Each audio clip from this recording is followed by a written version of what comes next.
اتحادی حکومت کی کابینہ 8 روز بعد final. Chairman senate Sadiq Sanjrani آج حلف لیں گے۔ 30 وفاقی وزراء، 4 وزیر مملکت اور 3 مشیر کابینہ کا حصہ ہوں گے۔ نون لیگ کے 16 اور پیپلز پارٹی کے 12 ارکان شامل۔ وفاقی وزراء میں رانا ثناءاللہ، شاہد خاقان عباسی، احسن اقبال، ایاز صادق شامل۔ خواجہ آصف، مفتاح اسماعیل، مریم اورنگزیب اور سعد رفیق بھی کابینہ کا حصہ ہوں گے۔ پیپلز پارٹی کے خورشید شاہ، شہری رحمان، ہنا ربانی کھر اور مصطفیٰ نواز کھوکھر بھی شامل ہیں، جبکہ نوید قمر، شازیہ مری، قمر زمان قاہرہ، عبدالقادر پٹیل بھی کابینہ میں شامل ہیں۔ جے یو آئی کے اسد محمود، عبدالواسع، طلحہ محمود، مفتی عبدالشکور کی کابینہ میں شمولیت۔ ایم کیو ایم کے سید امین الحق اور فیصل سبزواری کو بھی وزارت ملے گی۔ تو اسی سے متعلق مزید تفصیلات جانتے ہیں یاسر ملک سے۔ یاسر، بتائیے گا کب تک تقریب حلف برداری ہوگی؟ جی بالکل، دیکھیے آج جو تقریب حلف برداری کا ٹائم ہے وہ دن 11 بجے کا رکھا گیا ہے۔ تمام مہمان جو ہے وہ 10:30 بجے تک ایوان صدر میں پہنچیں گے۔ اگر وزارتوں کے حوالے سے بات کی جائے تو مسلم لیگ نون کے 12 اور پیپلز پارٹی کے 9 ارکان اسمبلی جو ہے وہ آج کابینہ کا حلف اٹھائیں گے، جبکہ جے یو آئی سے 4 اور ایم کیو ایم کے 2 ارکان کابینہ کا حصہ ہوں گے۔ بلوچستان عوامی پارٹی، مسلم لیگ کاف اور جمہوری وطن پارٹی کے ایک ارکان کو قومی اسمبلی کی جو کابینہ ہے اس کا حصہ بنایا گیا ہے۔ وزیر مملکت کے لیے 2 ارکان مسلم لیگ نون کے ہوں گے۔ پیپلز پارٹی کے 2 ارکان بھی وزیر مملکت کے لیے جو ہے وہ موجود ہوں گے۔ مشیر برائے وزیر اعظم کے لیے 1 پیپلز پارٹی اور 2 مسلم لیگ نون کے رکن ہوں گے۔ فہرست کے مطابق اگر دیکھا جائے تو 30 ارکان وفاقی کابینہ کے ہیں، 3 مشیر ہیں اور 5 جو ہے وہ ایڈوائزر لگائے جائیں گے۔ اس طرح سے مسلم لیگ نون سے خواجہ آصف، احسن اقبال، رانا ثناءاللہ اور ایاز صادق کابینہ کا حصہ ہوں گے۔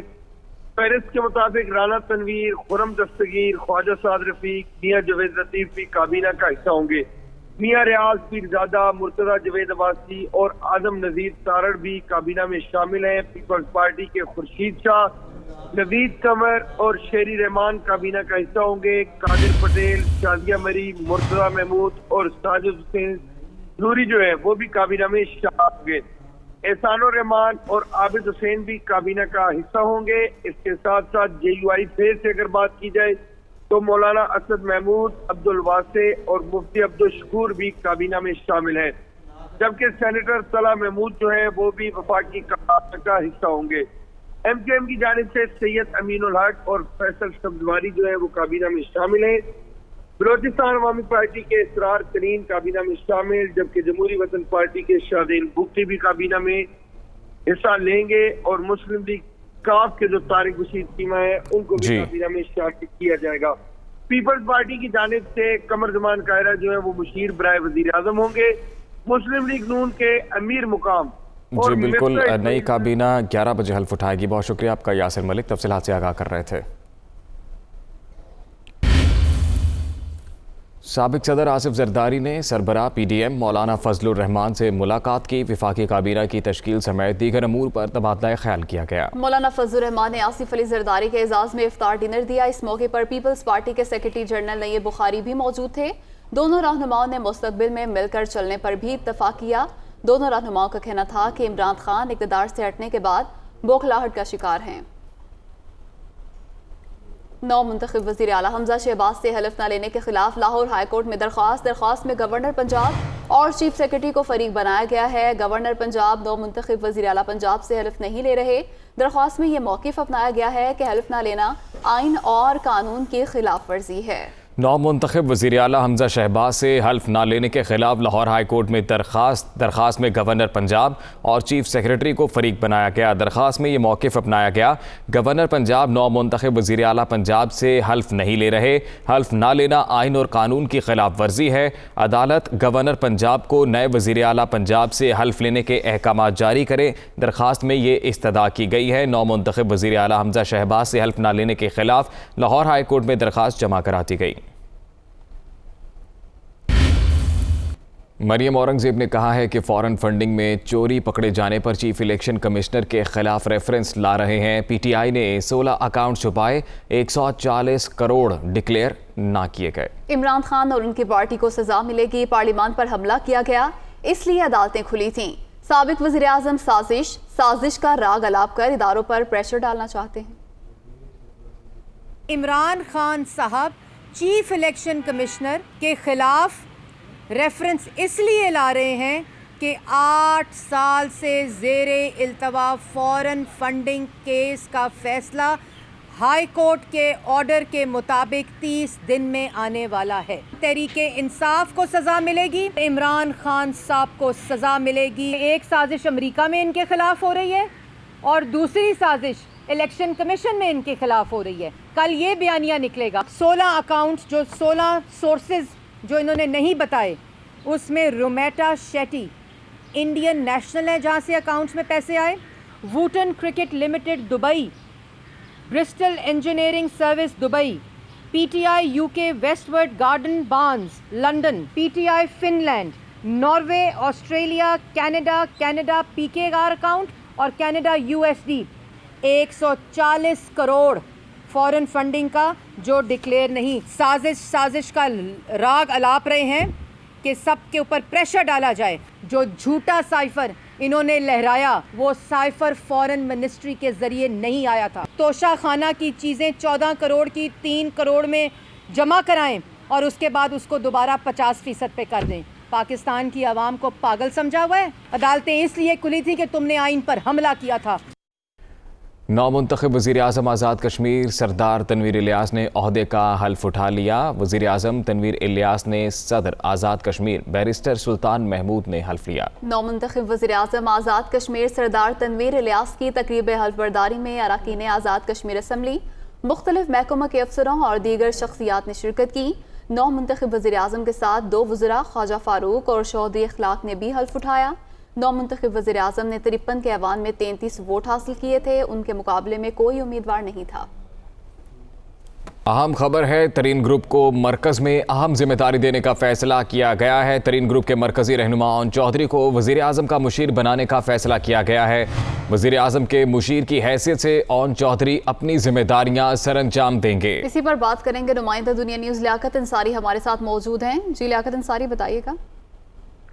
جی بالکل، تحریک انصاف کی حکومت کے خاتمے میں جو ہے وہ ترین گروپ نے ایک مرکز ہو یا پنجاب، اس میں اہم کردار ادا کیا ہے۔ اس حوالے سے اب یہ وفاقی حکومت کا اہم فیصلہ سامنے آیا ہے، جس میں وزیر اعظم شہباز شریف نے ترین گروپ کا جو مرکزی رہنما ہے اون چودھری، ان کو اپنا ایڈوائزر مقرر کرنے کا فیصلہ کیا ہے۔ اس حوالے سے سمری موو کر دی گئی ہے اور اون چودھری جو ہے وہ وزیر اعظم شہباز شریف کے جو ایڈوائزر کے طور پر اپنے فرائض سر انجام دیں گے۔ 3 ایڈوائزرز کا اب پہلے اعلان ہو چکا ہے، جن میں قمر قاہرہ، مفتاح اور امین کام، اور اب اون چودھری کا اعلان کیا گیا ہے۔ یوں یہ ترین گروپ کے حوالے سے پہلی حکومتی ذمہ داری ہے جو سامنے آئی ہے، کیونکہ مرکز اور پنجاب میں ابھی جو ہے وہ ڈیفیکشن کلاس کی وجہ سے ان کے جو ارکان اسمبلی ہیں ان کو ذمہ داری دینے کا بھی کچھ فیصلہ نہیں ہوا۔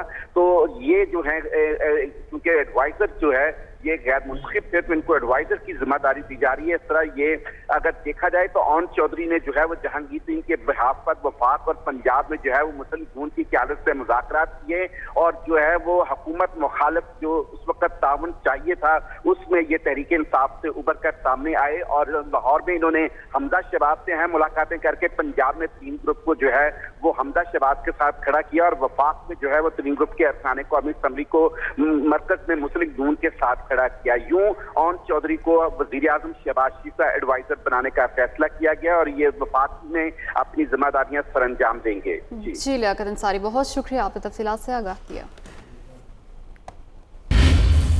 موسم کا حال بتانے والوں نے آج اسلام آباد، لاہور، گجرانوالہ میں بارش کی پیشگوئی کی ہے۔ خیبر پختونخوا، گلگت بلتستان اور کشمیر میں بھی بادل برسنے کا امکان ہے۔ محکمہ موسمیات کے مطابق خیبر پختونخوا میں آج پشاور، سوات، ایبٹ آباد اور دیگر علاقوں میں بارش کا امکان ہے۔ شمالی بلوچستان کے مختلف علاقوں میں بھی بارش کی توقع ہے۔ سندھ میں لاڑکانہ، جیکب آباد اور دیگر علاقوں میں گرد آلود ہوائیں چلنے کی پیشگوئی ہے۔ وادی کوئٹہ سمیت بلوچستان کے بیشتر اضلاع میں موسم ابر آلود ہے۔ گزشتہ رات طوفانی ہواؤں سے ٹرپ کر جانے والے فیڈر میں سے چند ایک پر کام مکمل ہو گیا۔ بجلی کی سپلائی جزوی طور پر بحال کر دی گئی۔ مزید بتائیں گے نمائندہ دنیا نیوز فرید اللہ خان۔ جی کوئٹہ میں بلوچستان کے جو شمالی علاقے ہیں وہاں دوسرے روز بھی موسم ابر آلود ہے. گزشتہ رات جو تیز طوفانی ہوائیں چلی تھی جس کے باعث جو ہے وہ زندگی کا جو نظام بری طرح متاثر ہو گئے تھے. بل بورڈ گر گئے تھے, درخت گر گئے تھے. تقریباً شہر کے مختلف علاقوں میں 4 بجلی کے جو ٹاور تھے وہ گر گئے تھے جس کے باعث تقریباً 22 جو فیڈر تھے وہ ٹرپ ہو گئے تھے. کیسکو انتظامیہ نے فوری طور پہ کام کرتے ہوئے تقریباً بیشتر جو فیڈرز ہیں ان کو بحال کر دیا. جو فیڈر رہ گئے ہیں ان کی بحالی کے لیے کام جو جاری ہے. تیز طوفانی ہواؤں کی وجہ سے تقریباً 4 افراد زخمی ہوئے جن کو سول اسپتال منتقل کر دیا گیا تھا. محکمہ موسمیات کا کہنا ہے کہ آج دن کے مختلف اوقات میں بھی شہر کے جو مختلف علاقے ہیں وہاں ہلکی اور تیز بارش ہونے کا امکان ہے. اس کے ساتھ ساتھ PDMA نے جو ہے ہائی الرٹ بھی جاری کر دیا تاکہ جو لوگ ہیں مزید جو سفر کرنے سے گریز کریں کیونکہ موسم جو ہے مزید خراب ہونے کا امکان ہے. جی اب ایک اہم خبر آپ تک پہنچائیں. الیکشن کمیشن میں PTI فورن فنڈنگ کیس کی سماعت. تحریک انصاف کے وکیل انور منصور الیکشن کمیشن میں پیش.